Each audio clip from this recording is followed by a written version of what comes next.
വളരെ ചെറുപ്പം മുതലേ തന്നെ സിനിമാ ലോകത്തേക്ക് എത്തിയ ഒരു വ്യക്തിയാണ് നടി മഞ്ജു പിള്ള.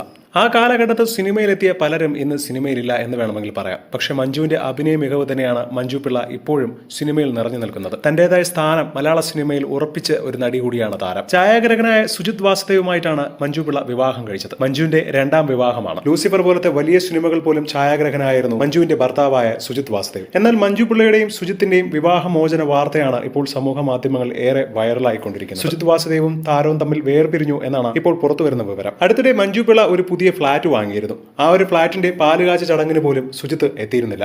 ഭർത്താവ് എവിടെ എന്നുള്ള ചോദ്യത്തിന് അന്ന് താരം മറുപടി നൽകിയത് ജോലി തിരക്ക് എന്നായിരുന്നു. എന്നാൽ ഇപ്പോഴിതാ മഞ്ജു പിള്ളയുടെ ഭർത്താവായ സുജിത്ത് തന്നെ ഇപ്പോൾ വേർപിരിയൽ വാർത്തയോട് പ്രതികരിച്ചെത്തിയിരിക്കുകയാണ്. 2020 മുതൽ ഞങ്ങൾ വേർപിരിഞ്ഞ് തന്നെയാണ് താമസിക്കുന്നത്. എന്നാൽ ഈ അടുത്തിടെയാണ് വിവാഹമോചനം നേടിയത്. മഞ്ജുവിന്റെ അടുത്തിടെയായി പുറത്തിറങ്ങിയ ഹോം എന്ന ചിത്രത്തിന്റെ അഭിനയത്തെക്കുറിച്ച് ഭർത്താവായ സുജിത്തിനോട് ചോദിച്ചപ്പോൾ സുജിത്ത് പറഞ്ഞത് ഇപ്രകാരമായിരുന്നു: ഒരു സുഹൃത്ത് എന്ന നിലയിൽ മഞ്ജുവിന്റെ ഈ ഒരു വളർച്ച തന്നെ വളരെയധികം സന്തോഷിപ്പിക്കുന്നു എന്നാണ്. സുഹൃത്തെന്ന് എടുത്തു പറഞ്ഞത് കാര്യം നമ്മളിപ്പോൾ വേർപിരിഞ്ഞാണ് താമസിക്കുന്നത്. എന്നിരുന്നാലും മഞ്ജുവിന്റെ എല്ലാ കാര്യങ്ങളും ഞാൻ അറിയാറുണ്ട്. മഞ്ജു ഞാനും നല്ലൊരു സുഹൃത്ത് ബന്ധം ഇപ്പോഴും കാത്തു സൂക്ഷിക്കുന്നുമുണ്ട്. എന്റെ സിനിമയിലേക്കുള്ള അരങ്ങേറ്റമൊക്കെ മഞ്ജു ഒരുപാട് സഹായിച്ചിട്ടുണ്ടെന്നും സുജിത്ത് പറഞ്ഞിരിക്കുകയാണ്. ഇതോടുകൂടിയാണ് മഞ്ജു പിള്ളയും സുജിത്തും തമ്മിൽ വേർപിരിഞ്ഞു എന്നുള്ള വാർത്ത എല്ലാവരും അറിയുന്നത്. കൂടുതൽ വാർത്തകൾക്കായി ഈ ചാനൽ മറക്കാതെ സബ്സ്ക്രൈബ് ചെയ്ത് ലൈക്ക് ചെയ്ത് ഷെയർ ചെയ്യുക.